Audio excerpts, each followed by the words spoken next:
agenda for our West Harbour Development Subcommittee meeting? Yes, we have one change, and that is delegation request listed on the yellow sheet before you, and that is for today's meeting. Great. I would also propose, and I'm not sure if we should do this via motion and amendment, to do our staff reports first and then delegations. So can I move that? Second. And seconded by, no problem procedurally. So all in favor of amending the agenda? Carried. So no further motion is required, right? So the agenda is now approved. Yep. And we're good. So.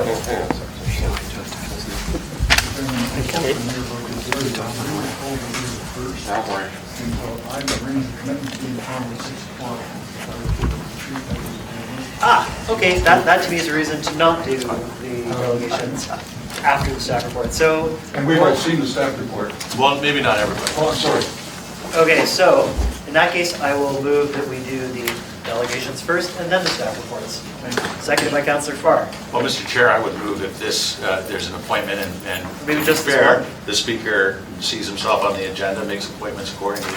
But if it's just this delegation, maybe this one delegation, the other two can happen after the staff report, because it may be beneficial to do the order you suggested earlier, and we'll just allow this one now. This one. I see, I'm not sure procedurally whether it's completely cool to go to Grant Crawford, but I don't see why not. Grant, you had something to say. Oh, As a presenter, I have the same problem. Okay. Okay, you know what? I'm going to No problem. propose that we do staff reports after delegations. So delegations first, then staff reports. Seconded by Councillor Farr. Stick to the agenda as originally written. All in favor? Carried. Great. So, declarations of interest, are there any? Seeing none. We are on to delegations. Item 4.1 is a delegation request from Bill Kieran, TCA Architects, respecting the potential relocation of the rail yard and a vision for what would replace it. This is for a future meeting. What is the wish of the committee? The clerk has already alluded to, I believe this is who you were speaking of when you said they wanted to speak today? No, this is another.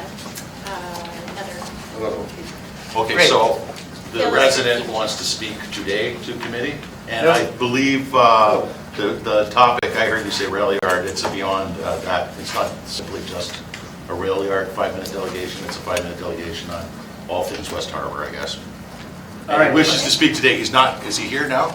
No. My understanding is that it is for a future meeting. No, So- he's addressed that with me this morning, saying he It's not. wishes to speak today. That was a request from 2 months ago to the clerk. Okay, so should we approve it for today? I would move that it would be approved for today, for when he arrives. Okay, so that's seconded by Councillor Collins. All in favor? Great. Item 4.2 is a delegation request from the Harbour West neighbors respecting an analysis and comment on the Pier 8 urban design study. This is a request for today's meeting. What is the wish of committee? Moved by Second. Mayor Fred, seconded by Councillor Farr. All in favor? Great. Item 4.3 is an added delegation request from Rob Fiedler with the North End neighbors respecting a West Harbour development issue. This is a request for today's meeting. What is the wish of committee? Mr. Chair, I also spoke to Mr. Fielder. I have no issue moving him for today's meeting as well. Great. Moved by Councillor Farr, seconded by Mayor Fred. All in favor? Sure. Great. To our presenters, I will call on you at the appropriate time on the agenda to come forward to make your presentation. 6.1. Our first delegation is from Graham Crawford respecting creating a vision for Piers 6, 7, and 8. Graham, please come forward. Sorry. And yes, where should Graham speak? Councillor Jackson here. Oh, welcome, Councillor Jackson.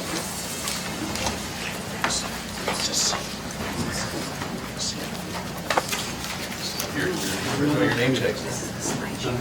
You put your name.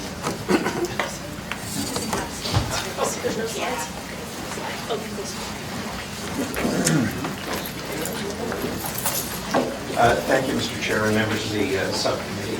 I must apologize to people. I did bring slides on a stick from my Mac computer, which I thought I had properly converted and tested, but it doesn't work, and we did try. Laurie did give it a valiant try, so I'm sorry, you won't see what I'm presenting. I have some extra handouts, but not many, but there are some in the crowd already.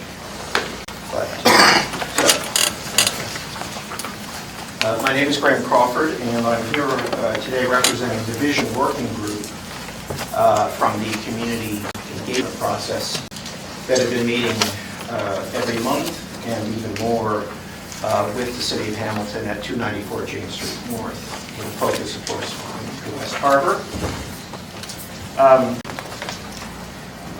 As the urban design study is considered by the public, because it's now been out for over a week, and by this subcommittee, and by the planning committee, and ultimately by council as a whole, many of us in the public who have been engaged, and certainly the Vision Working Group, believe that we need to have a clearly articulated vision of what we hope to achieve in the West Harbour. This isn't news. This has been part of the discussions with the public for some time now. We believe that having a vision that all of us understand helps all of us to focus our thinking and our decision-making, obviously including this subcommittee.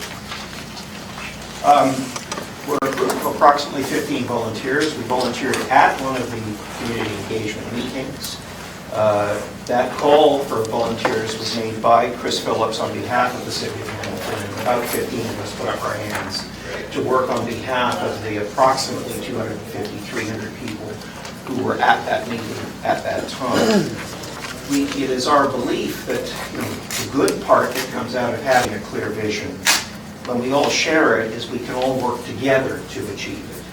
That they're not constantly fighting, which has been one of perhaps the hallmarks of this process so far, but not entirely. That's not to say we haven't had collaboration and cooperation.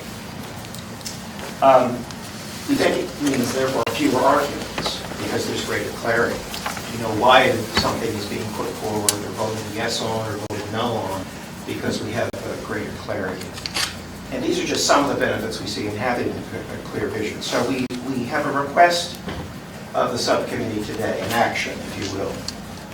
We ask that you help us, the working group, on behalf of the public, working with and through the City of Hamilton, to ensure that the public is directly engaged as full participants, not just as spectators, in ways that are real and that are not just theater. That sounds like a bit of a criticism. It is a bit of a criticism. So here's what we'd like to show you. Work that we have done, what we are recommending, and what we believe will be the ultimate outcome if we follow that path. So, the document you have in front of you, because we can't show slides, and by the way, the intention of this document is not for you to be able to read everything here. These are meant as samples, so you have a sense for what we're talking about, but not necessarily precisely. I know you can't read it, but maybe you can at least see the structure of it.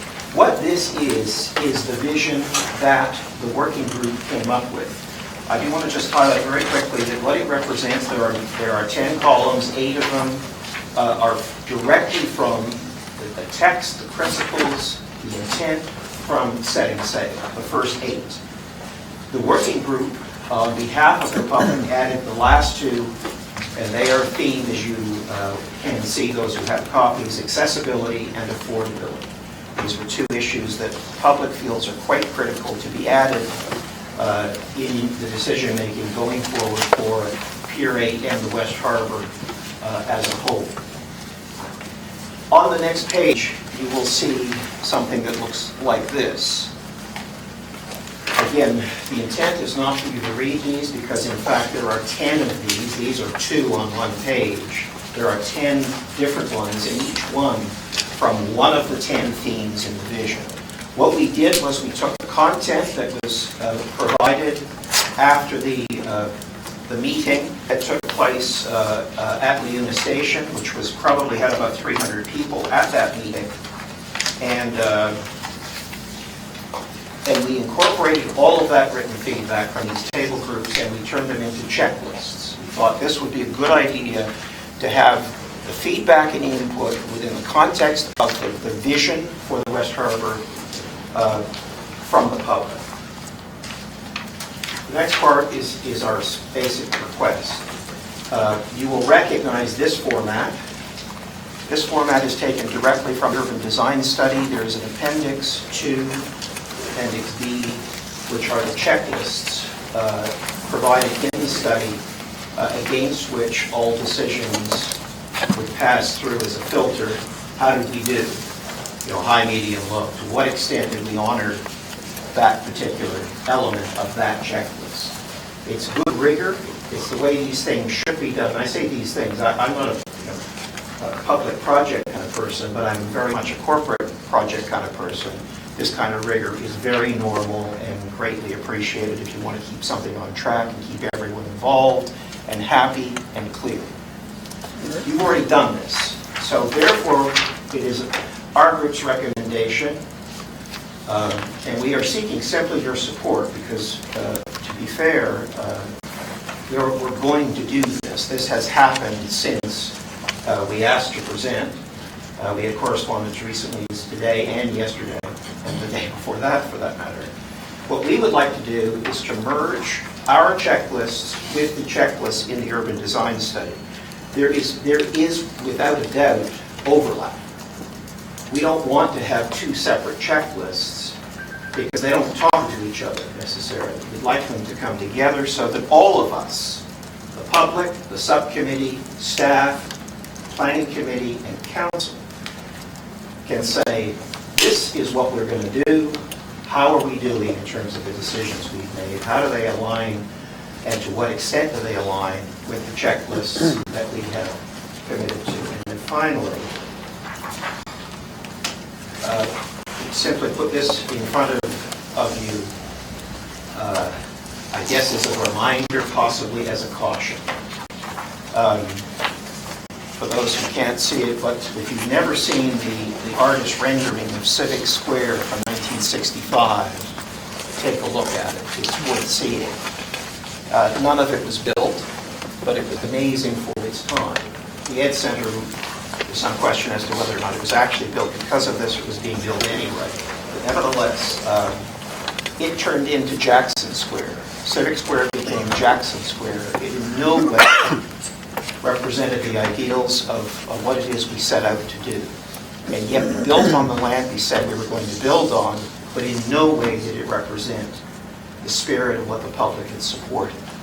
I'm not saying that's going to happen, but what we need to be sure of is that the Piers 7 and 8 renderings don't turn into Jackson Square, if I can be so bold. And the only way that's going to happen is through council's will and decision making. You will ultimately decide. We will comment, you will decide. And the last slide is simply the image of the beautiful renderings, and there's a ton to like, by the way, in the urban design study, as we have said. This is not a critique of the urban design study. In fact, what it is being supportive of it, but supportive of it in the way we've talked about this amongst our group and the public. God is in the details, as Mies van der Rohe, the famous architect, said. And God in the details means sort of, inspiration and goodness, as opposed to the devil's in the details. We don't want the devil making decisions for us or guiding us. We prefer God is in the details. And so, last statement from our group. People have shown their willingness to share in the West Harbour dream. I think it's fair to say we have. We just want to be truly engaged in meaningful ways to ensure that dream doesn't become a nightmare. And whether you love or hate Jackson Square, it ain't Civic Square. In no way does it reflect the dream. It turned into something else that has been criticized since the early 70s when it was finished. Thank you very much. Thank you, Graham. Questions or comments for Graham? Seeing none?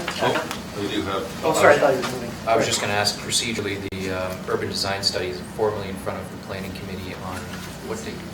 May 17th. So can we receive it today and refer? I don't know if you have intentions of making the same presentation to planning when this is formally dealt with from an approval standpoint.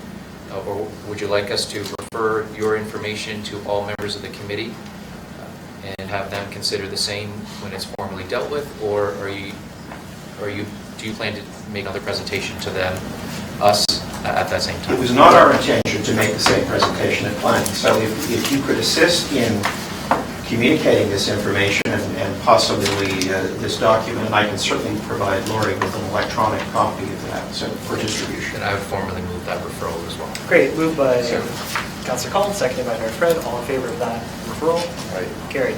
And can I just ask one question? Yeah, I know we please, just go. carried, well, we haven't received Graham yet, though, have we? No. We haven't received the privilege.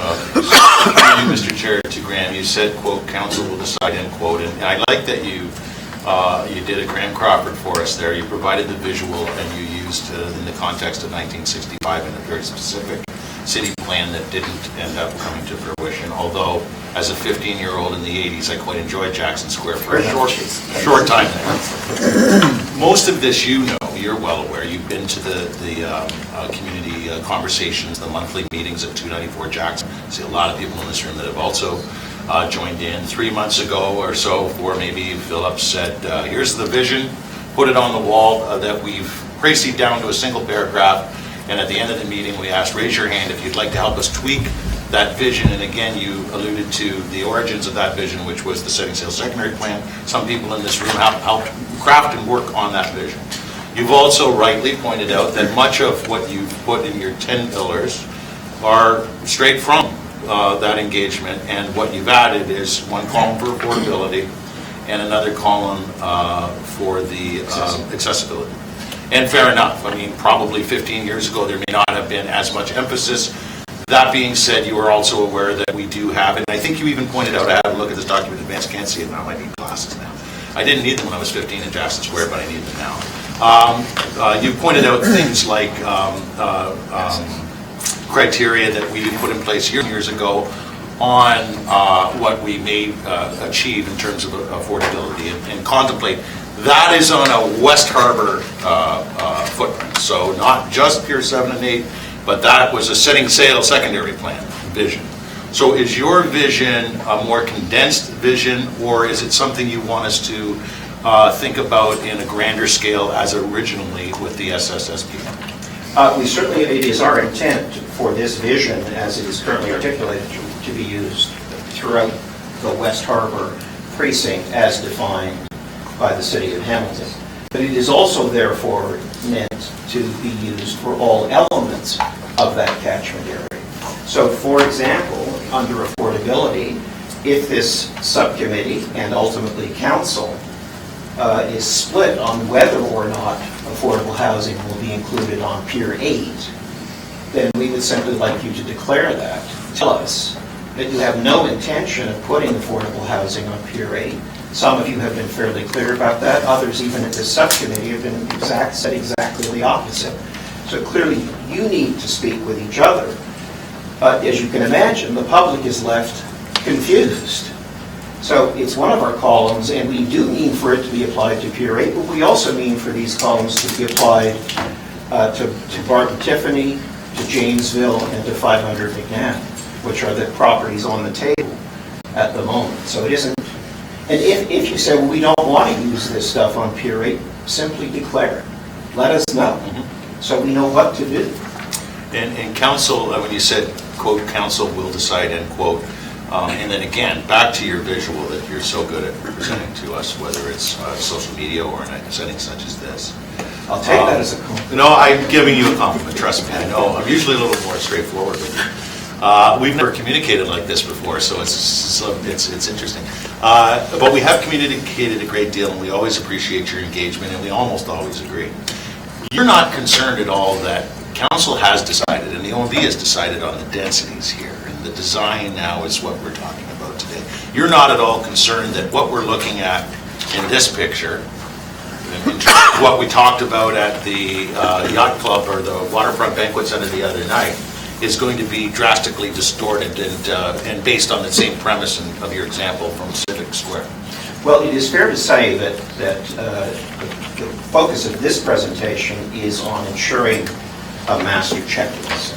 To answer your question directly, though, there are many people, including some on the working group, and I would add my name to that list, but many others as well, who have some questions. No one is buying into the renderings without questions. That doesn't mean that we wouldn't end up saying terrific. But for example, so I will answer your question this way. I put out a provocation on social media and said, I'm not proposing this. In fact, I don't even want to focus on building heights, but the provocation is this.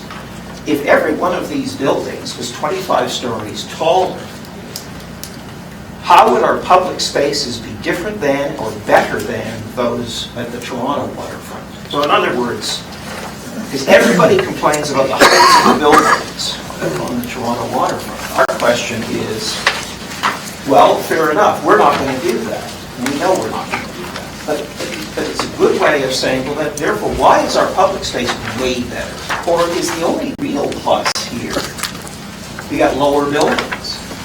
No, the public space is pretty good, because I don't think anyone is writing international articles about the quality of public space along the Toronto waterfront. You can walk along it, you can maybe even touch the water, you can get an ice cream cone, but this is hardly, done to an international standard. My question of us as a city is, so if the buildings were just as tall, how would we be better? What are we doing here? What have we got in mind that makes our stuff better? Because I hope that's not you. Shouldn't be. So that's where we're coming from. So I do want to make it clear, Councillor, and to the subcommittee, that there is an interest in continuing the conversation about the details. God is in the details. Well, we believe that God is in the details. And we have details, for example, and I'll give you one very quick example, which I have spoken to Mr. Thorne about, the cultural plaza. What is that? What exactly will we be celebrating in the middle of February? Maybe you could hold a council meeting down there in the cultural plaza in the middle of February. See how that goes. We'll see how much celebrating that will happen. The institutional building remains a mystery. We have absolutely not one single word about what might happen. At some point, a plan has to come together. So we have questions. We see the picture of it. We know it's going to be there. It's been identified. It's one of the 9 blocks. But we need to know, could you give us some detail? What is it? Is it an office building? Is it a cultural space? Is it a daycare? Is it could be anything. This is the great part about this, is we get to invent. Nobody's forcing us to do anything. It's up, and as I say, it is up to our council to say, you know what, here's the standard. And last point, I promise. No problem. The point that was made, and made a number of times at the public engagement sessions, is the public has heard a great deal about value. Value of lands, highest and best use. Deloitte has given their marching orders, highest and best use for the 9 blocks of land. The public said, we hear you. Can we start talking also about values, about what this city stands for, about what we believe in, about, this is one of the things why the public is saying, what about affordable housing? Do we believe that affordable housing should be in places where the city already owns the land? It is going to do development, residential development. Or do we say, sorry, we save the best for the best, not you? And that's a little bit of passion in my voice because I can hear it myself. But I'm telling you, I'm not alone in that. And this is why we are looking to the subcommittee and ultimately to council to say, what is your plan? If you're going to fight amongst yourselves, fight in public at least so we can watch. Because at the moment, it's all behind closed doors. We guess. We think we hear little bits and pieces. So we'd like to focus on values as well as value. We're not stupid. I'm a retired business person. I understand the value of money. But I also understand the power of values in culture. I'd like us to do both. We would like you to do both. Thank you. So May 17th, you're welcome to come to planning and get your stick working. You can do your slideshow there. You'll have 10 of us on planning now. Don has joined the group. Thank you. I'll move to receive the delegation. So Councillor Collins moved to receive, we'll second with Councillor Farr. All in favor? Carry.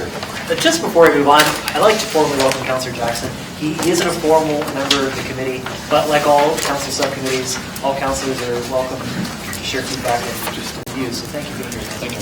Much appreciated. So 6.2.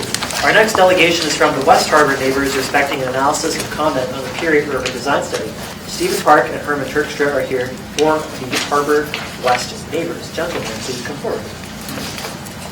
Is there any advantage to moving from where we're sitting to sitting here? I believe it's fine for the president. We can't hear him if he's speaking. Oh, you can't hear, okay, then, well, as we talk, how about we move over here? Is that better? Oh, Jasper. Chairman, would you permit me to give you one historical anecdote about nothing that I'm presenting today? You have 5 minutes, and they're yours to use as you see No, fit. this is not my group. I just want to tell you when I take back 1965 in the council chambers for 1 minute. Sure. Can I do that? I'll move it. Very good. I was thinking semi-humorously. I'm standing in front of the council as a lawyer. I have 800 people who have signed a petition and asked me to bring there. And beside me is an architect that we brought up from the United States who's been hired by the United States government to create a 10,000-person village on a former Army base. And he said to the council, if you put the retail on that open space, you will absorb the market demand in the downtown for 40 years. And the stores from Wellington, and he stood at the map and he took us bigger, he ran down King Street from Wellington to James, and from James to Barton, and he said, those are the people who will go bankrupt, and that's where your strip joint will be, and your peep show, and your poor people, and your problems. And then he went and looked at the plan and he said, and the drugs will be dealt. And he went to the bottom of the stairs at the food court where there's a washroom. He said, that's where the drugs will be dealt and the needles will be found, and in 2 years after you open this place, that washroom will be locked. And if you go to Roger Jackson Square today, they check that washroom at the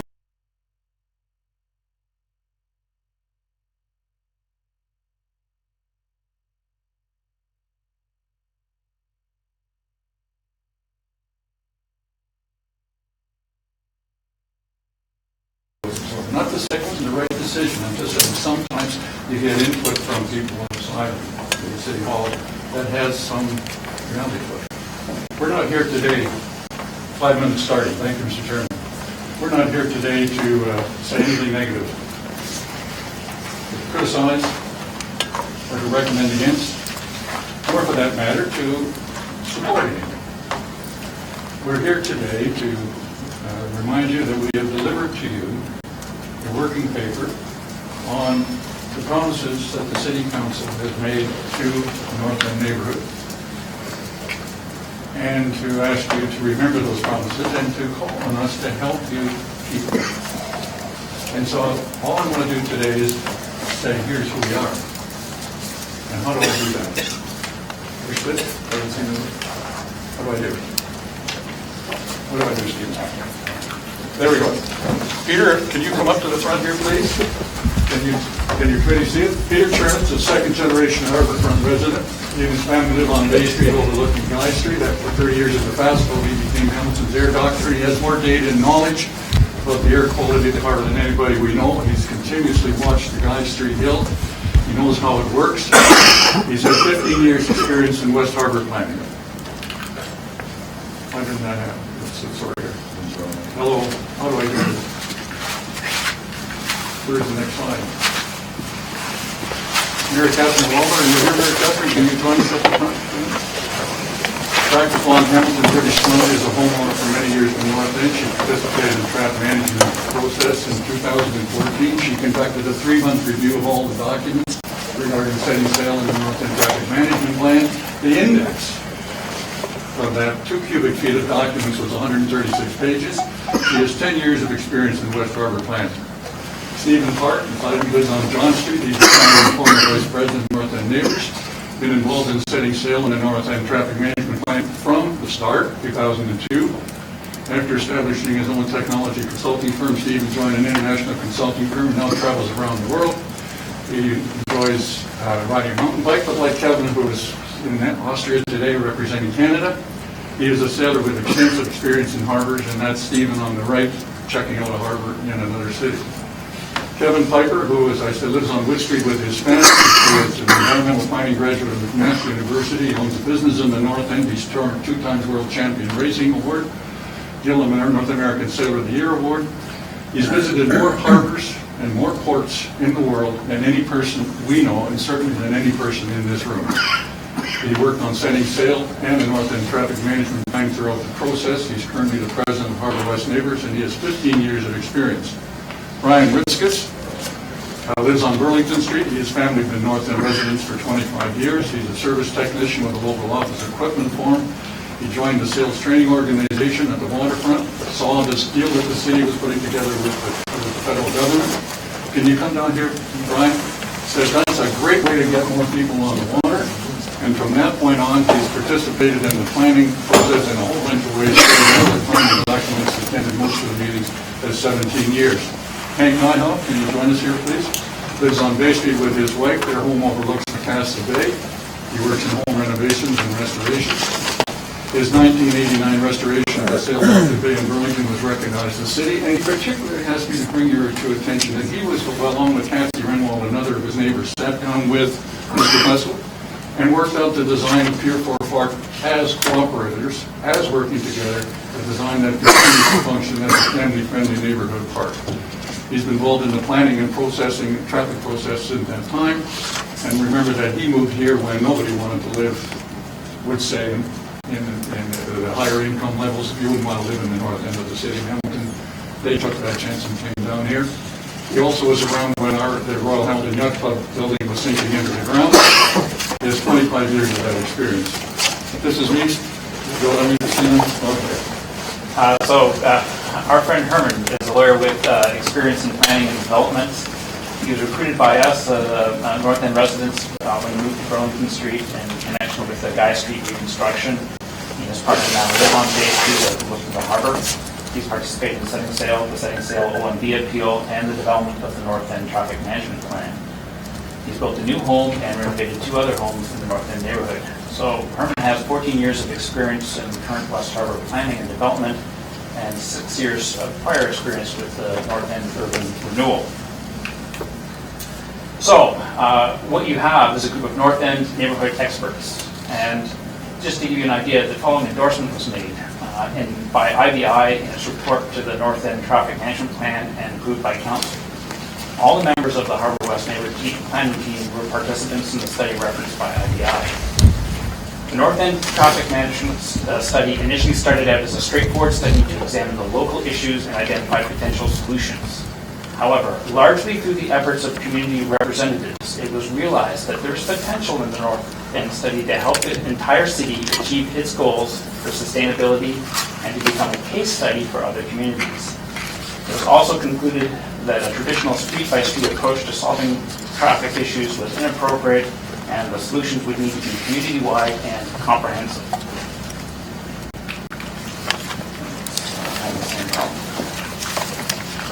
So, some previous experience. In 2008, there was a plan circulated that removed all the boating clubs from the shoreline and put them into one building on Piers.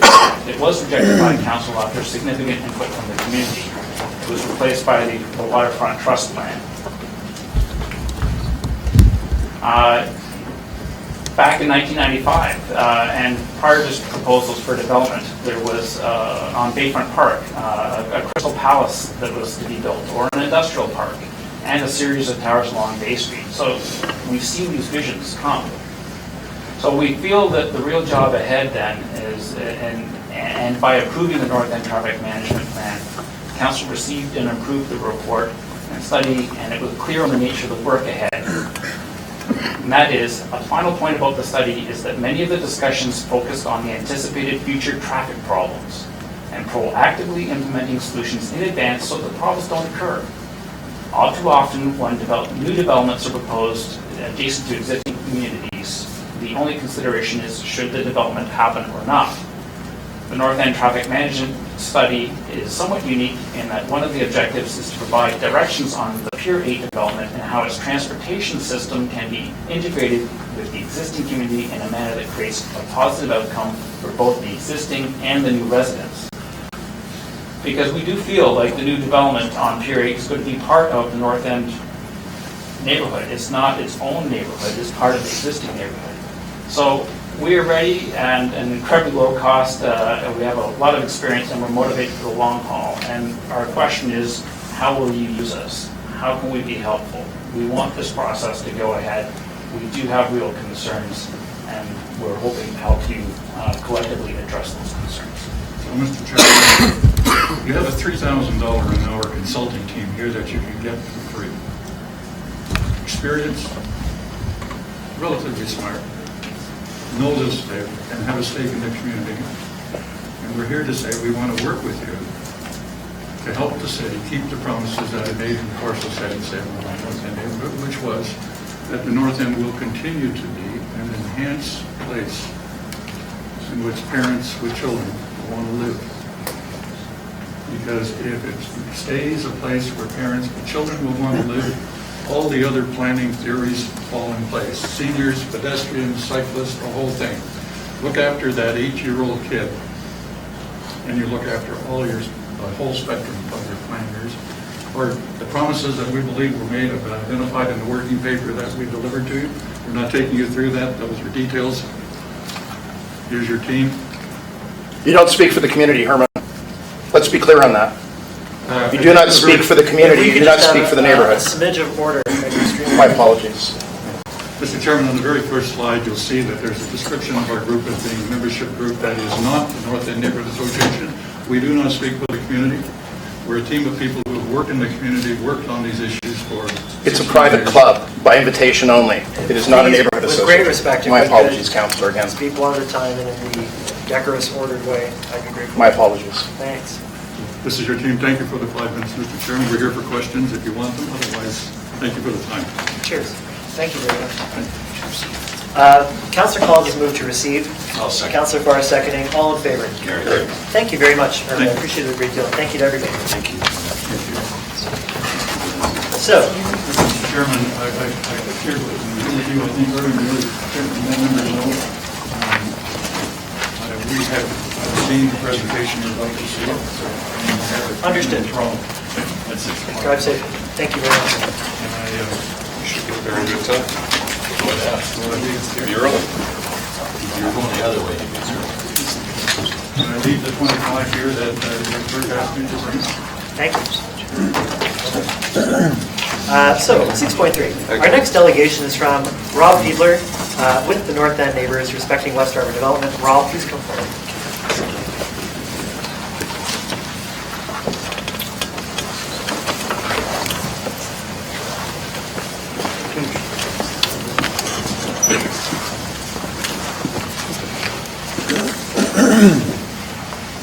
Welcome.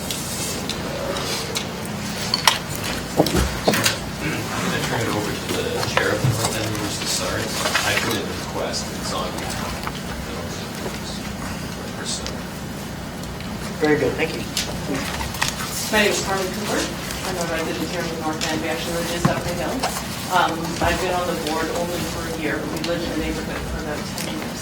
I just want to give a bit of an overview of what our association is trying to do to come alongside the city as they work on development in the neighborhood. I hesitate to bring this kind of attention to it, but so here I am, a resident coming into something like this, and I'll tell you, like, I'm nervous. So you men are all in suits and ties, and it's very intimidating.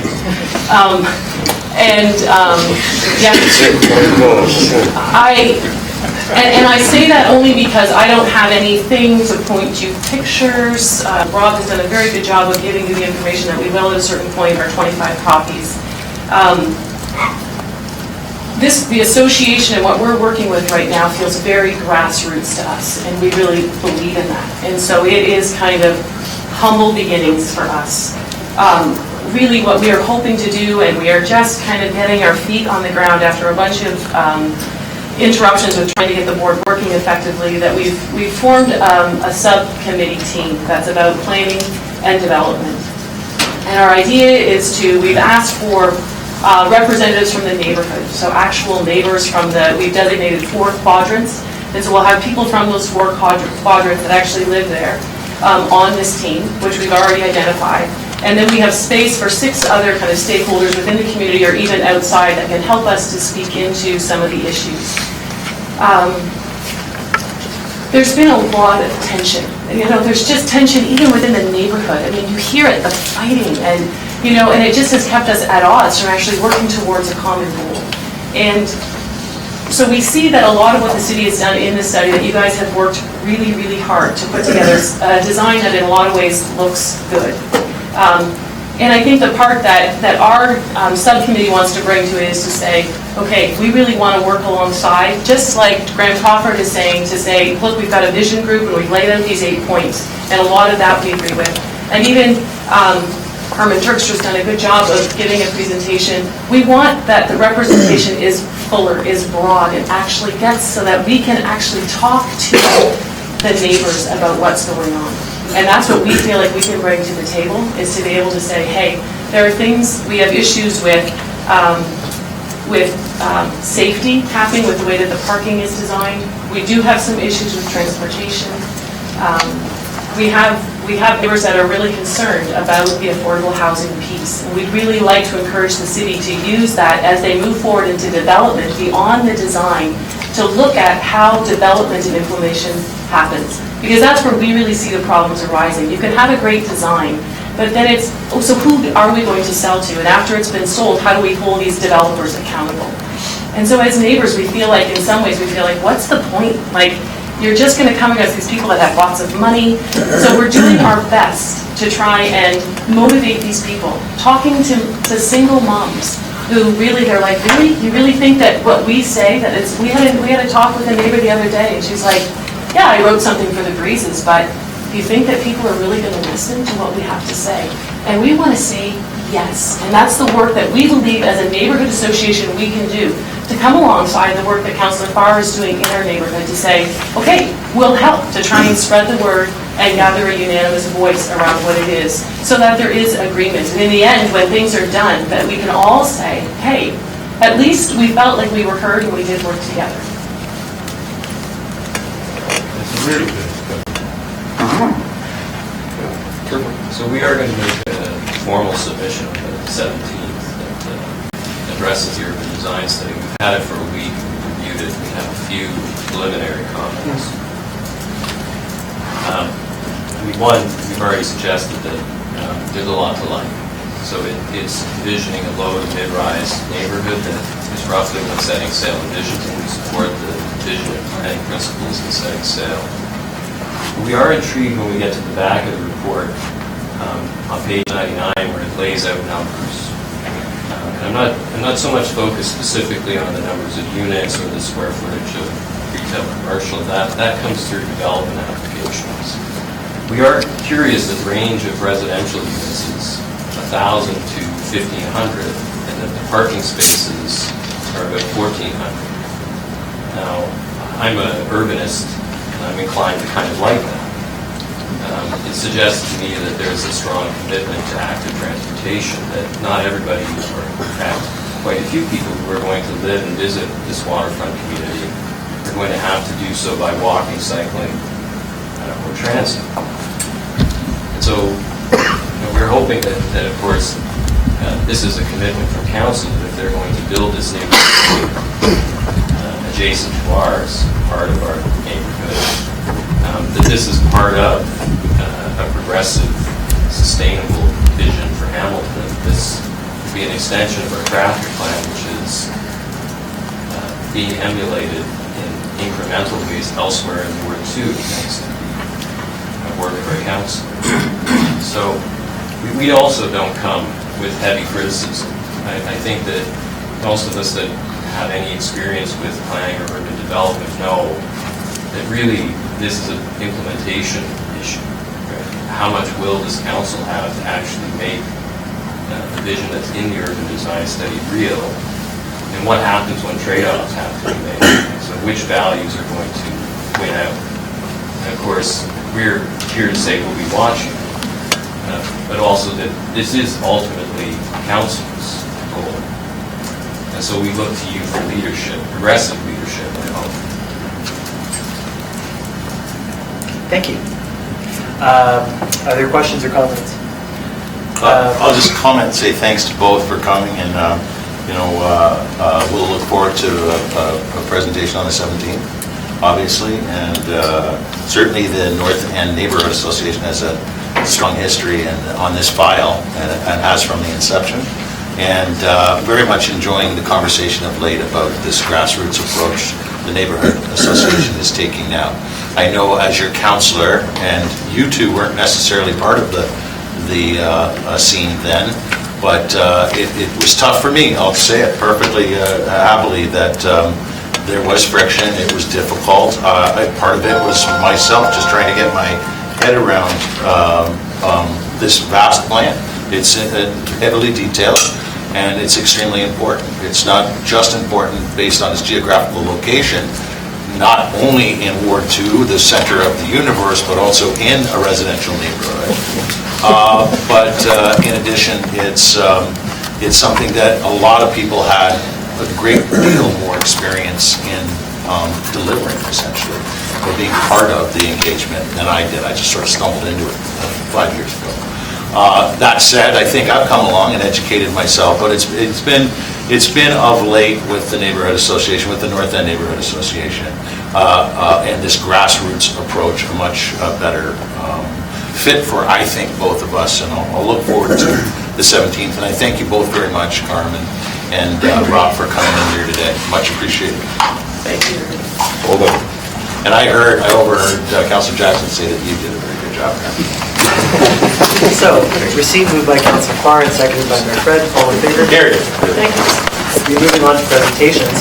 We have a presentation from... Excuse me, Mr. Chairman. I move that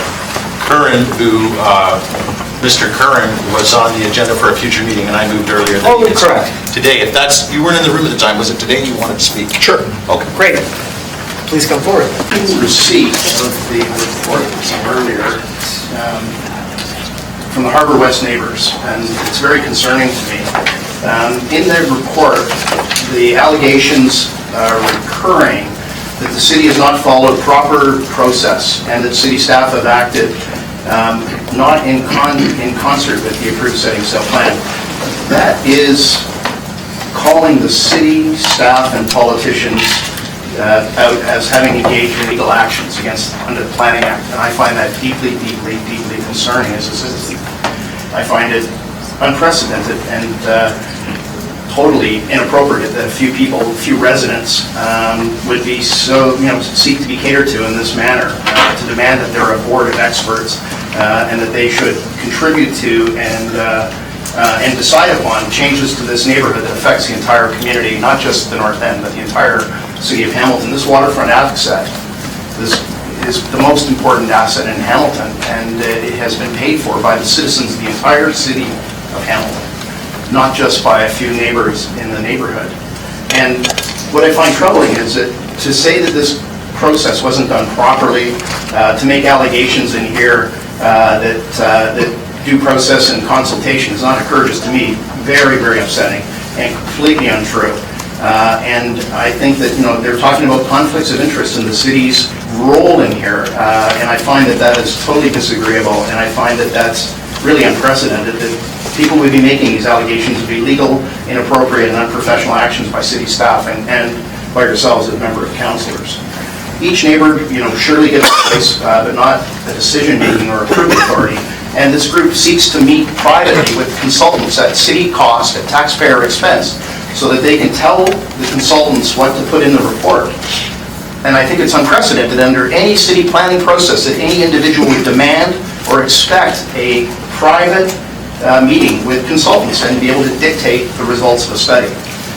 And I find that really scandalous, and I really ask that the planning department and council shut down this kind of behavior. I want to turn back to the Ontario Municipal Board decision dated March 22nd, 2016, which was brought by the North End neighbors, and Mr. Riskus is one of our self-acclaimed experts in the waterfront, as well as their councillor, Mr. Turkstra, and I can't always understand whether he's a part of the North End neighbors or his private club, the Harbour West neighbors, or whether he's acting on someone's behalf.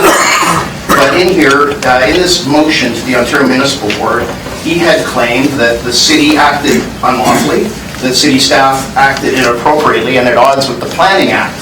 And I am pleased to say that the Ontario Municipal Board says that they dismissed those allegations completely, and in fact, they found that Mr. Terpstra and Mr. Riskes and their other people brought forward not one shred of professional witness evidence to this entire process. And then today to trot out these same people, or some of these same people, and say that they're expert witnesses, I find galling, appalling, and to make the same claims again today, when on March 22nd, the Ontario Municipal Board issued a ruling that these claims were completely unfounded. I find it unconscionable, and I really would wonder why the city solicitor is not taking action via the Law Society against Mr. Terpstra, or why the city can't in some way label this group of vexations against. Because what has happened is, as of last October, if I remember correctly, Councillor Farr, the cost to the taxpayers of the city of Hamilton was over $250,000 then, before they handled the appeal, because of the actions of the North End neighbors and the Harbour West neighbors and Mr. Terpstra. Probably today that's closer to $450,000 or $500,000 of external legal and planning consulting time. Plus probably double that when you add in all the staff and council time that's being wasted on these matters that the Ontario Municipal Board is clearly finding have no public benefit and have no evidence of anything in truth. And we need to stop the taxpayers being scammed by a few individuals who are wasting our time and our money and bogging down this process. We have an excellent urban design study prepared by the best urban design planning firm in Canada, Brooke McElroy. It's had, if anything, public consultation through this process has been ridiculously over-inclusive. So to say that it is not followed due process, that there has not been appropriate public consultation, to me is shocking, appalling, and disgusting. We need to shut this process down. We need to approve this fabulous study. And we need to stop these individuals from wasting public money and public process. This development is a critical development in the future of Hamilton. It will lead to vast prosperity for the city of Hamilton. It will lead to economic investment in affordable housing from the dollars we discern from the sale of this land. It will lead to construction jobs. It will lead to economic vitality and prosperity for businesses in this neighborhood. It will lead to increased property values. It is intensification and infill at its most no-brainer-ish, for want of a better term, and it needs to happen quickly, and we need to stop this process. So I would urge you and members of council, when it comes to planning committee and council, to wholeheartedly approve this study. Let's get the land sold. Let's get the development started to do better. Let's stop talking and act, please. Thank you very much. Are there questions or comments? Councillor Collins is moved to receive. Mayor Fred is seconding. All in favor? Carried. Thank you so much. Thank you. And now we have a wrong presentation. 7.1, we have a presentation from Warner Fussell, Executive Director of the Hamilton Waterfront Trust, and from Christopher Eaglin, CAO of Hamilton Conservation Authority, respecting the West Harbour Recreation Master Plan. Warner and Chris, please begin. Thank you.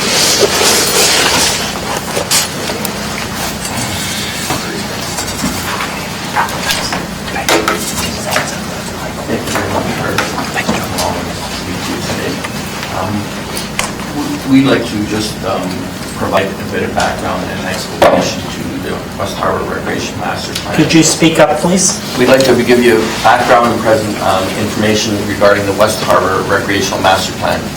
This was a plan prepared by the Hamilton Waterfront Trust in 2007-2008. It was requested at our board. Our board at the time had 5 members, and Councillor Collins was chair at the time, and also I see Ted Gill in the audience. He was on that board.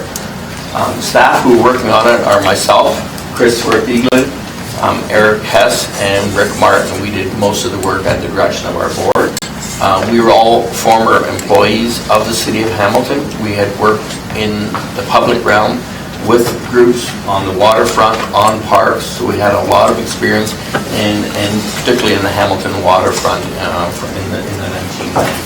So we were very familiar with the area. So the board tasked staff with preparing a recreational master plan. It covered a land area from Pier 1, which is the high-level bridge, all the way over to Discovery Drive, which is the east boundary of Pier 7. Staff met with the board over about a 3-month period. We hit the ground running because we knew the area. We didn't have to do a lot of investigation. We had the background reports and see prepared, and we knew the site, we knew the residents, etc. So we met over a 4-month period. We probably met with the board at least 12 times, looking at reviewing the plan. And then we presented the plan to the city at a council meeting, and we're directed to go back and revise it. And the plan that we'll show you today is a plan that is being adopted by the city. So,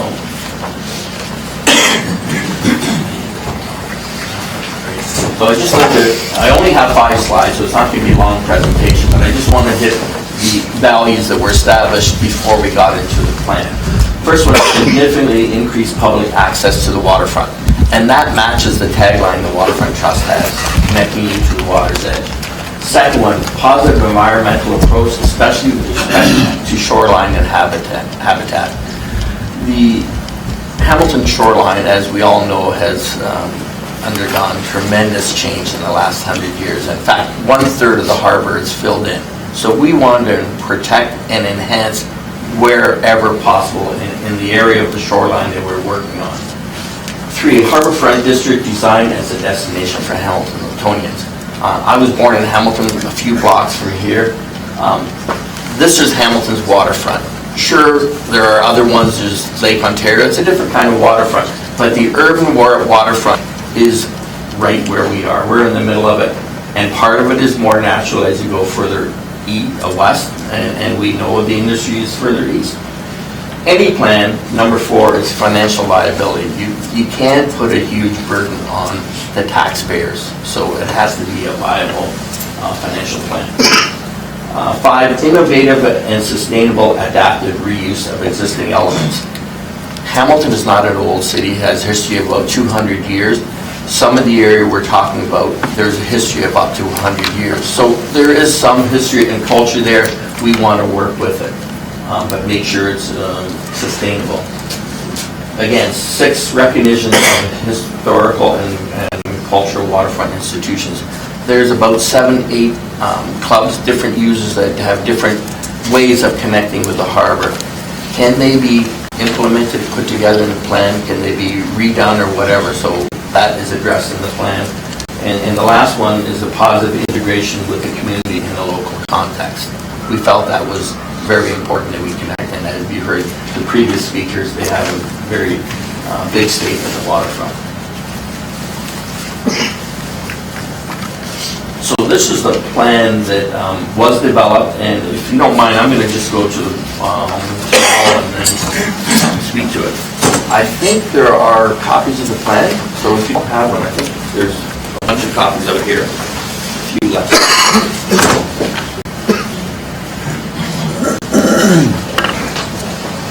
You can circulate that. In terms of people who aren't familiar with the geography of the area, this provides the boundary of Piers 7 and 8.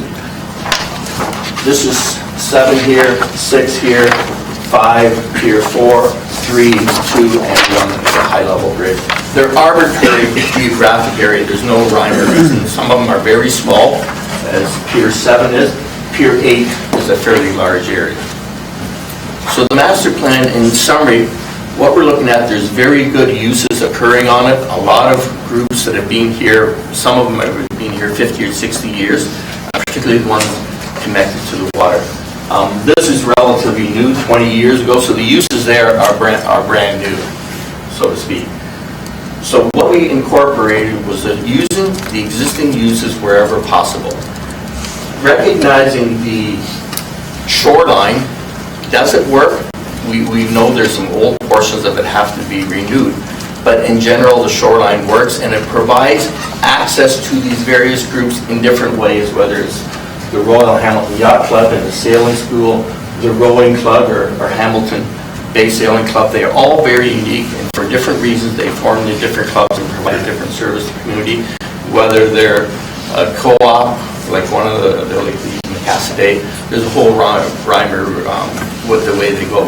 But we put a plan together where they all connect. But recognizing that 25 years ago, citizens of Hamilton had no access to here. So the city created these parks in the 90s. It was the first time public could get in here, into the water, in a long time. These areas here were basically fenced off, and some of them are still fenced off. So with the settlement agreement in 2000, this is all coming to the city and can be accessible. So the first thing we have is the whole shoreline. It's tough to see in this plan, but the whole shoreline will be accessible. So anyone can walk the entire shoreline. There are portions of it, they may be closed for a short event, whether it's a regatta at the sailing school or they're putting boats in Gander, and that's been working for 15 years as far as I know. It's never been a problem getting boats in, and in fact, they don't even close the gates because people want to see what's going on. So we've made a plan that allows interaction and activity and access. Some of the areas, we don't know what's going to happen. So we've created a basin here. There could be a future use. We don't know what the uses are because things are changing all the time. But we leave room that another use that provides access to the waterfront. There could be rental boats, canoes, all kinds of things. The other thing we've done is we've suggested a destination. So this is what I call a waterfront village. That's only my term. We're retaining two buildings, the varnish building and the shed, the HPA shed, where there could be public uses, artisans, washrooms. Anybody goes on the waterfront, you're out there a couple hours, you need washrooms. There's never enough washrooms. And if you're getting washrooms, you probably need to refill. As Jill Simmons used to say, I need a place where I can have a beer. So that's what Williams Fresh Cafe has done, but also more opportunities for people to visit. 90% of people come down here, they just come down and watch people.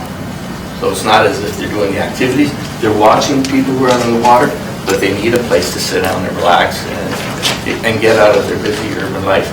We've created this whole plaza area. It's relatively hard surface. It could be different kinds of asphalt to absorb the water, but it's a people place. There could be a plaza here where there'd be occasional music, and shops and businesses in these buildings here. 3 or 4 story in the upper levels could be residential. For this area, Piers in 5 and 6, we prepared a model and it's in the lobby. All it represents is the way it could look. The buildings are just my idea, whoever the modeler is, of what could happen in that building. It could be completely different, and there are design guidelines in the spatial master plan that the city had to consult together. So the bottom line is this is a people place for all Hamiltonians to use, and you can come down here and not even spend a nickel. You can go out there. Got a free shuttle now, come out here and spend an afternoon. We see that every single day for the last 5 years. People who can't afford it, come down here, spend the day here. But other people want more, they can go to Circle or restaurant, whatever. It's kind of an overview of the plan. The plan was well thought out. It's not kind of a picture up above. We went through the functional plan. We went a lot of thought, a lot of design went into where's components go. There's a wharf here. It could be public here. Maybe one day a tall ship would be docking there. So the plan went into a lot of detail on how things would work. I'm not sure, Chris, if you want to add more. Chris? Thank you, Werner. Members of the committee, you're aware I've been away from this resource area for a number of years, so I'm a little cold. It's very good that Werner took the lead. But a couple of things that your talk really bring home and remind to me the essence of the plan. It was meant to give a place for all Hamiltonians to come to, a place for something to do. And we have created a lot of long, sweeping shorelines with long vistas, excellent for biking, hiking, rollerblading, etc. And we have beautiful shorelines in that way. But sometimes you need a place to go to where those aren't necessarily the dominant features. So when we studied other designs that we were asked to evaluate to come up with this design, they had actually tried to create this area to be very similar to the rest of the trail systems, etc. Another area of long sweeping views and unattainable waterfront. The pedestrians, the cyclists, and everyone we were encouraged in those previous designs to stay back with no intimate relationship with the harbor, no intimate relationship with any of the spaces, because we're moving along, move through the waterfront, thanks, how did you like it? Now back through and go home. Rather, we were thinking, why would we come here? Where is a place that we can come? And in fact, anyone could come and have their favorite place.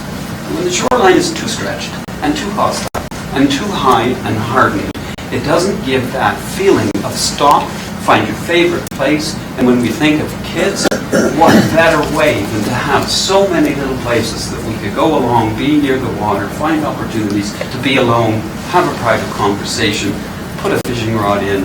That's a family-friendly approach to that part of the harborfront versus separation from a marina where it might suggest, and this is what some of the other plans did make us feel, that as citizens we could look at the harbor and the boats and those actions, but we were really encouraged to stay away, and certainly don't interfere with the operations of the marina.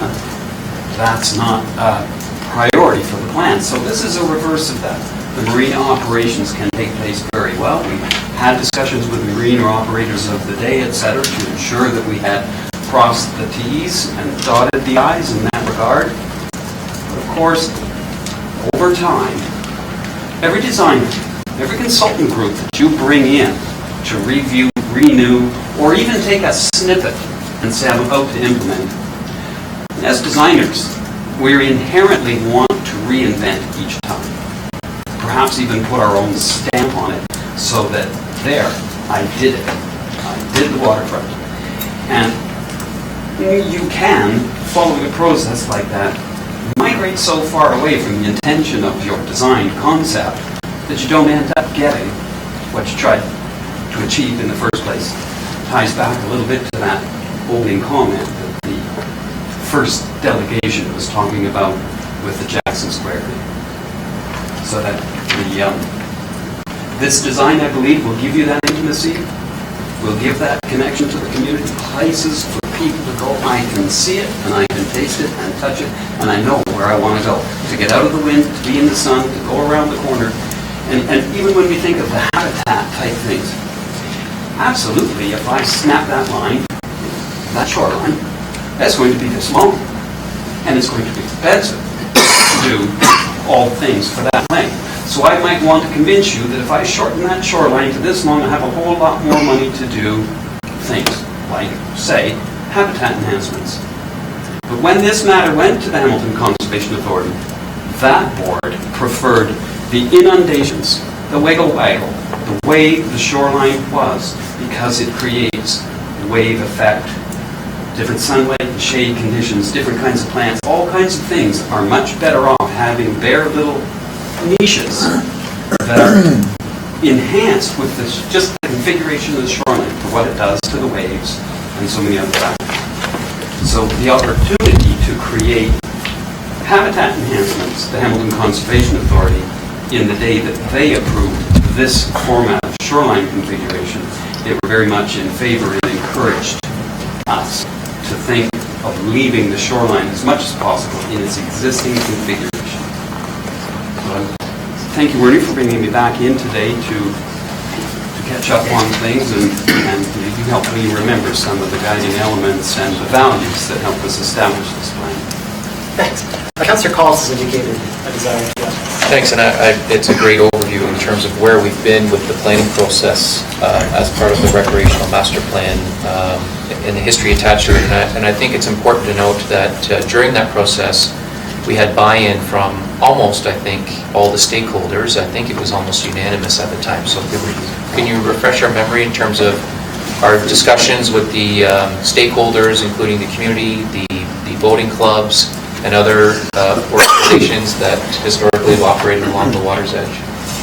That's a very excellent point, Councillor Collins. We did put a lot of work in working with each individual group, meetings with all of the different user groups, the community, the neighborhood. We did some implementation where we actually, I recall us putting pegs and balloons in the air to say, this is how high it would be, this is how it would look. We worked with every group, and I feel that the consensus or the support for this plan was significantly greater and more like referring back to grassroots. It was a grassroots style of working with all of the different community of users. We even engaged citizens at large to come in from the city, across the city, to come in and help us have that perspective. How do you feel about things from Hamilton Mountain? That kind of stuff. So it was a significant component of the process. My recollection, when we did go to city council to speak to this plan, there were user groups, citizen associations, etc., speaking alongside us in favor of this piece of work. I think that's an important point to make, Mr. Chairman. And a lot has changed since 2007, 2008. We've seen certainly a lot of changes within the cities, within City Hall, in terms of the council composition has changed. We've had senior staff who were an integral part of that process, coming up with the plan alongside the Waterfront Trust, who have since left. And I think a lot of time has passed waiting for us to get to the point where the city has said through its budget process, we're now prepared to get to the implementation stage. And of course, as was mentioned in prior presentations, we've had some OMB appeals to deal with, and that has delayed us a little bit as well. So I think it's important now that that time has passed and we have now committed the resources, Mr. Chairman, and I think we're ready to put the shovels in the ground, that I think it's important for us at some point in time to recommit to the plan. And I would be prepared, I'm not certain whether it's under 7.1 or under presentations, or whether the clerk would advise that it may come at the end of the meeting.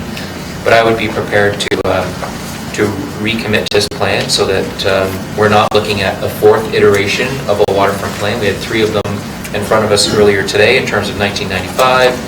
Then we had another one prepared by consultants, which was rejected by council, and then we approved this one.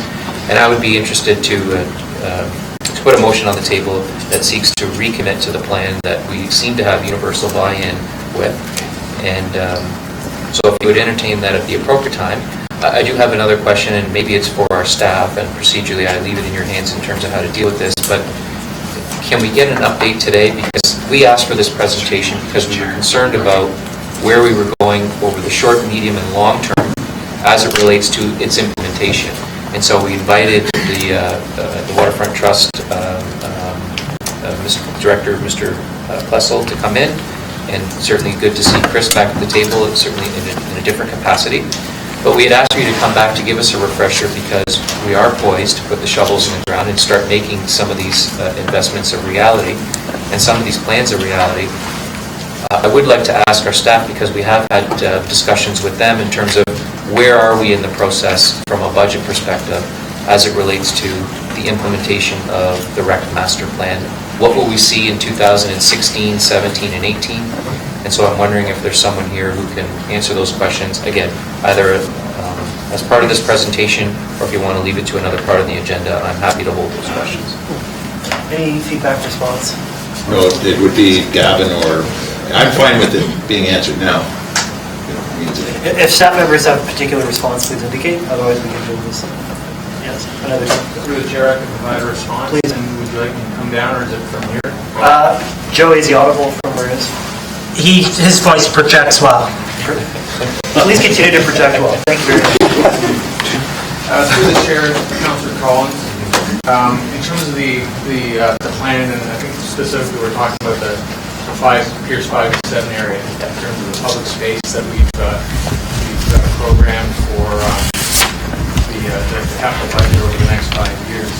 We've got allocations for budget in this area totaling of about $18 million, I believe, and that includes all the work. That's public space, that's shoreline reconstruction, a new boardwalk, and that includes projects that are referred to as the Artisan Village and Commercial Village. In terms of actual work proceeding, short term through 2016, as we're sort of putting together a package of, in terms of concept design, what does that all look like?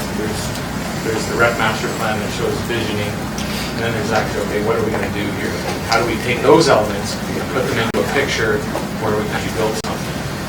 So one of the first things we started off working with the Hamilton Waterfront Trust is to look at the repurposing of the varnish shed and the maintenance building, which in the REC master plan calls for hopefully saving those buildings and using them as public space. So we're going to start off with doing a building assessment to determine the viability of repurposing them.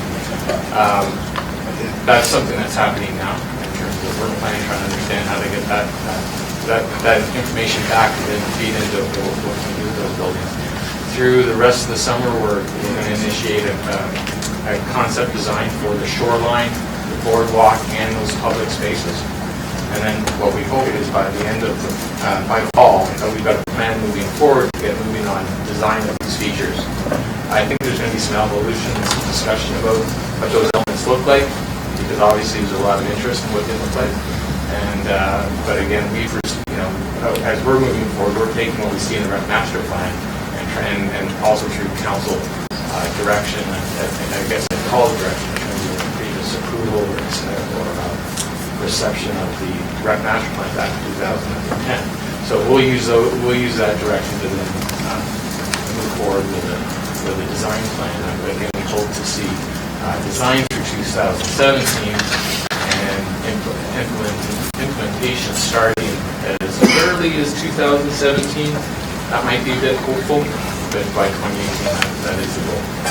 Thanks for that, Gavin. That's a great summary in terms of the public realm improvements that we're looking at. I know there's been a lot of focus, Mr. Chairman, on what's happening on Pier 8, which is, I think, is a longer process in terms of much of the private development, and the public realm improvements that we hope to see on Pier 8 will probably happen either at the same time or after the private developments occur. So it's good to know that we have the 18 million. Again, as a refresher, I know that a lot of that, through you, Mr. Chairman, will be based on council's approval through the budget process. Of the 18, what's in hand already for 2016, Gavin, just as a refresher? To the chair, councillor, approved today for the Piers 5 to 7 area is 8.135 million. So another 10 million to come over the next 2 years will be recommended to council. Correct. We have, in 2017, there will be which is already in the capital budget plan, another approximately 8.9 million. And we're recommending that we'll need to look forward into, I think it's around year 22 or 23, where there's identification of public art features and some more work to do with the boardwalk that we're happening in, I think, 2019. And we'll have to move that budget line forward, and that's about another $1.5 million. That's great, and my concern that I've raised privately and publicly in the past has been our capacity to complete the work. $18 million in public realm improvements in 2.5 years is a very ambitious plan. Just to be clear in terms of how we accomplish that with our small waterfront office that we have through you, Mr. Chairman, can we get a snapshot in terms of how that happens, and how can we assist from a resource perspective in terms of getting you across the finish line with these projects? To the chair, Council Collins, in terms of the budget plan that we've set up, there's a project earmarked to deliver lots of things by 2018. One of the prime goals is developed ready for Pier 7 and 8. Public realm features on Piers 5 and 7 are also included in that program. When we set up the Waterfront Development Office in 2014, the plan was very similar, and it was with the idea of being able to prioritize based on shifting priorities what we needed to.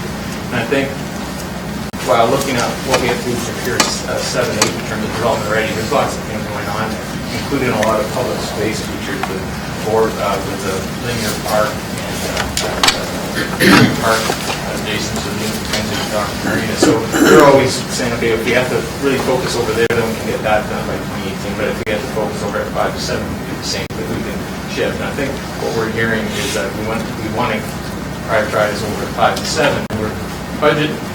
From a budget perspective, we're ready to go. But I think from a resourcing perspective, that's probably where we're lacking. The Waterfront Development Office is 3 people. We work with the Waterfront Trust in terms of delivering some of these projects, but when it comes down to hitting targets where we can say, yeah, we're going to aim for that versus that we think we can really deliver on it, it's probably with the $18 million, you're right, that's hard to spend that quickly. The vast majority of that money is tied up in shoreline work, but the reality is we need manpower to actually make sure we're not just telling you today we can do it, but that we can actually do it. So what we're looking at right now is what, in terms of manpower, what we really need in terms of assistance to help us get that finish line. We do have the resources of consultants, that's how we've been operating to date in terms of getting a lot of work done, the Waterfront Trust as well. But I think in terms of making sure we hit this target, making sure Pier 7 and 8 hits its target, we probably need assistance with resources. Okay, that's great to know. I really appreciate the staff summarizing those public realm improvements, because I think when it was approved, these were the pictures that were on the front page of the paper, and they were the plane was celebrated not just for those in the north end or those who lived in the waterfront area, but from Hamiltonians across the city who looked at the vision that was in place and was approved by council.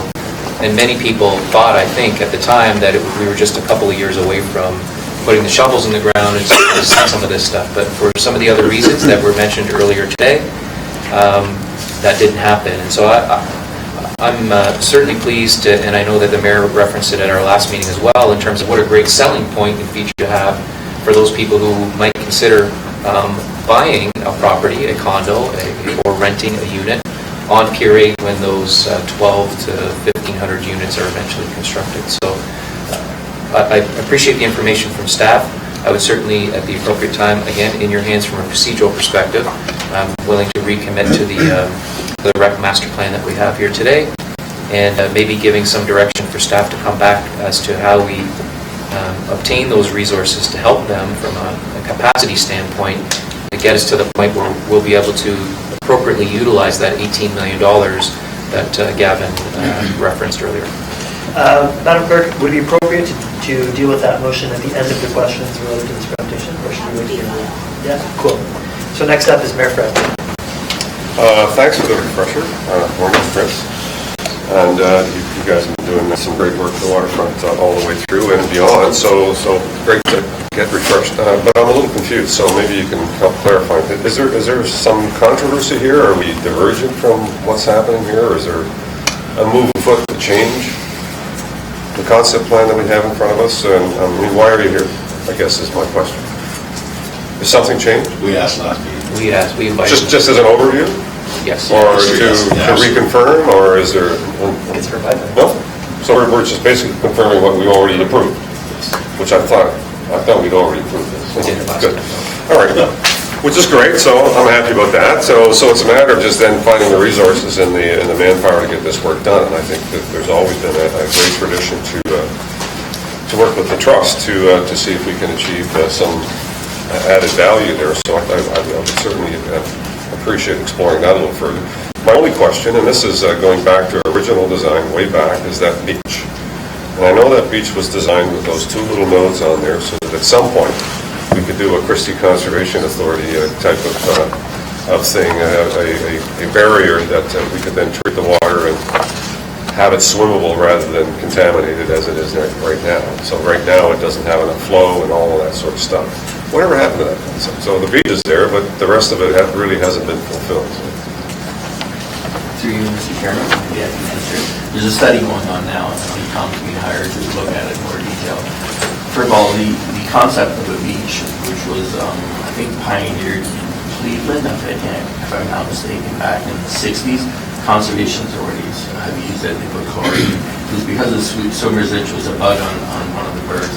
That doesn't exist anymore. In fact, I don't think you could even get a Ministry of Environment approval to chlorinate the water. The first 5-10 years when the beach was in place, it worked fine with water quality. There's two reasons we're having issues, and maybe Gavin or someone else can jump in and explain a little more.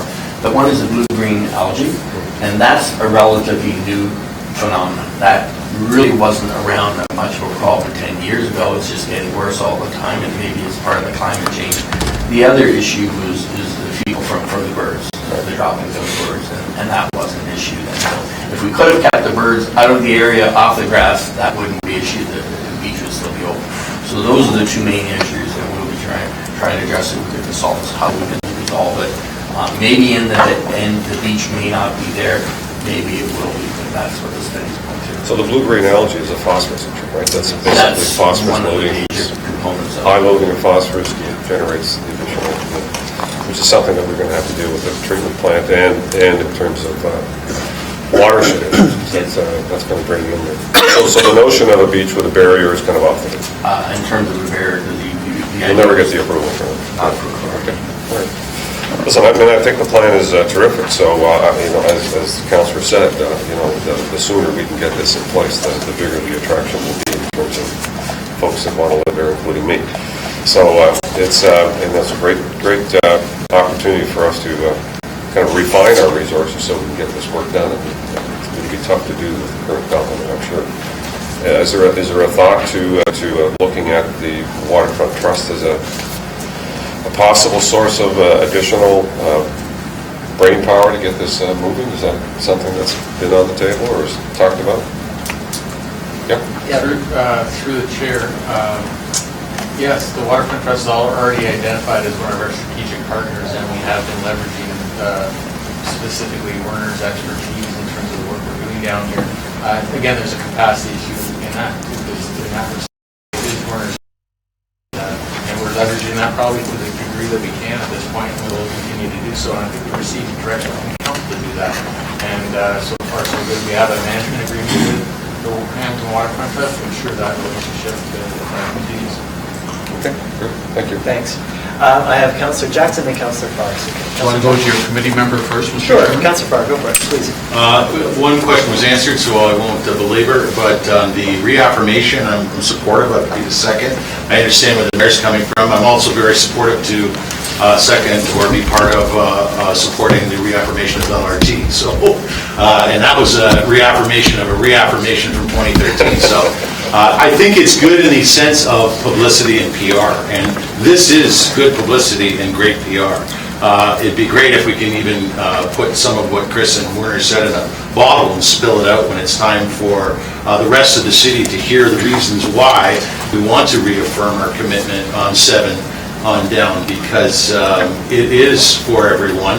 And I'm also thinking, when Chris was saying his words about Carm, who's been here for 10 years, or Rob, who's been here for 5 or so years, and the investments and the commitments they've made in the community and their young families, and how sooner rather than later, this is something, if we prioritize, if we can get the resources to part 2 of the pending motion, to get this rolling and get this vision, make it a reality, there's a lot of positivity to that. And in part of the community conversation, I've been to almost all, not everyone, over the last year, there's been such a hyper focus on Pier 8. And of course, there's so much density to that piece of our bigger and broader West Harbour picture that there was a lot of focus on housing. And then to some extent, there was focus on not enough public realm, not enough public space. Albeit I argued a little, I mean, nowhere else do I know of that has a 30-meter wide linear park. And you know, has contemplated just even in the laneways and some of the engagement with residents on how we're designing, getting around, and being sustainable in that design capacity. That's all good stuff too. But it has been for the last year a very much a conversation focused on the residential and mixed use piece and that urban design of 8. That this is a wonderful opportunity today and in the coming days, if we were to support the councillor's motion, and ultimately that support is to be ratified, I believe, planning and then council in the coming weeks, to sort of turn our attention to the greater plan. And that's what basically this conversation has been about since the early 2000s. And this is a big piece of it that speaks to the broader community and very much, I think, will maintain what has already been shared by Councillor Collins, a universal appeal. So I'm happy to second that. I'm happy to reaffirm what we're after, and in short order, if it helps, given that we've heard about an $18 million budget, we know we have a vast amount of, in fact, a majority, a unanimous appeal by our colleagues on council and obviously the mayor to move forward. Let's get on with maybe having that conversation sooner rather than to provide the resources to make it so. So I'm happy to do that. I'm glad I'm actually overwhelmed, because this West Harbour subcommittee was kind of my idea, and I could push for it last year. And this was just the kind of thing I was thinking about. Let's stop talking, let's start doing. And where it's something of universal appeal such as this, then I think we're headed down the right track here today with the motion that's coming. So that's all, it was just a comment, no questions. But I will thank our two presenters. Last meeting, we wanted this history lesson, and they certainly provided it. They had the expertise then, and the recollection is pretty impressive for a couple of old guys. Yes. Thank you. Councillor Jackson. Thanks, Mr. Chairman, and thanks for allowing me to come to the Waterfront Development Subcommittee meeting. Both as a member of council who's been a strong supporter of what's happening at the waterfront, as well as the last 4 or 5 years on the Waterfront Trust Board. And if I could just further chime in a little bit on the history lesson, I can tell you back in the early 90s, I was extremely proud to be chairman of the old Parks and Rec Committee of the old city of Hamilton that opened Beachfront Park and Pier 4, took the 40 acres of the former Waxman industrial lands and converted it into the wonderful people place it is. And you can see the domino effect that's occurred since then. Well, forgive me for saying this in my most promotional type of way, but the two gentlemen who presented today, Mr. Chairman, Werner Plessel and Christopher Thieglin, were just beginning to work their way up the ranks as former City of Hamilton employees then in the Public Works Department under the managerial leadership of Bob Christian at that time and former Commissioner Doug Lobo. And these two gentlemen were integral in seeing the vision of what could occur on the West Harbour and then by extension along the beach strip as well from Hutch's to the Lift Canal Bridge. So I remember then after they both departed from the city, and Werner of course moved on to become the executive director for the Waterfront Trust. Chris, who's been volunteer chair of the former volunteer chair of the HCA board and now the executive director at the HCA, continue to do their good work in partnership now with the city staff we have in Chris Phillips, Gavin Norman, Rob Norman, and others that primarily fill the waterfront office. So I want to provide that context. Mr. Chairman, back in Mayor Eisenberger's first term, I want to confirm beyond a shadow of a doubt how we chose the alternative vision for the waterfront being the Waterfront Trust's vision in that background report when we met at the convention center while City Hall was under renovations. Instead of going with, I remember, extremely high-priced Toronto consultants vision at that time, we said we got the homegrown, in-house type of people right here, and so we went with that Waterfront Trust vision, and here we are today with the refresher and the reaffirmation, hopefully.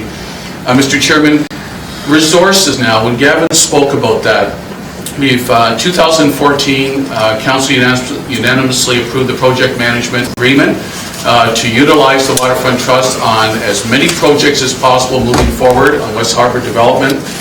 When Gavin talks about resources, Mr. Chairman, my only slight concern is that if instead of adding additional potential new permanent bodies to the waterfront office, if we could further somehow contractually, possibly, I don't know, utilize the Waterfront Trust, both Werner Plessel and his staff, I don't know, and with Christopher Thieglin as well and all his years of expertise, even though being the ED for the HCA, that would be my preference if that's possibly somehow doable, utilizing contractually to help with the resource and assistance of implementing the $8 to $18 million council plan over the next 2 or 3 years, that possibly we can look further and pursue that option even more so. It's right here before us, Mr. Chairman. So, Mr. Chairman, those are my comments, and I'm just excited to see how overall what's occurred at our West Harbour and Beach, and I've said this for a number of years, it is just transforming the image of our city, and so many people deserve so much credit, but we're lucky that these two gentlemen, Chris and Werner, stayed in our city when I'm sure that there could have possibly been greener financial pastures elsewhere, but they're homegrown, and so forgive me for going beyond being a plug for these gentlemen, and I hope with the staff that currently occupies Waterfront Office, working in consultation with our citizens and City Council, that maybe we could even further, in an enhanced way, utilize the talent sitting here. Thanks for allowing me, Mr. Chairman, those comments. Thanks very much, Councillor Johnson. Seeing no further questions, comments, let us have Councillor Collins' motion, which I understand that Fred has agreed to second. I will move that we reaffirm and approve the recreational master plan. Second by Councillor Ford. by Councillor Farr, forgive me, Councillor Farr. And then as per suggestions from others, I would move maybe that staff consult with the Waterfront Trust in terms of looking for resources or the capacity to assist with the implementation of the public realm areas on Piers 5 to 7. All one motion. Seconded by Councillor Farr. All in favor? Carried. Carried.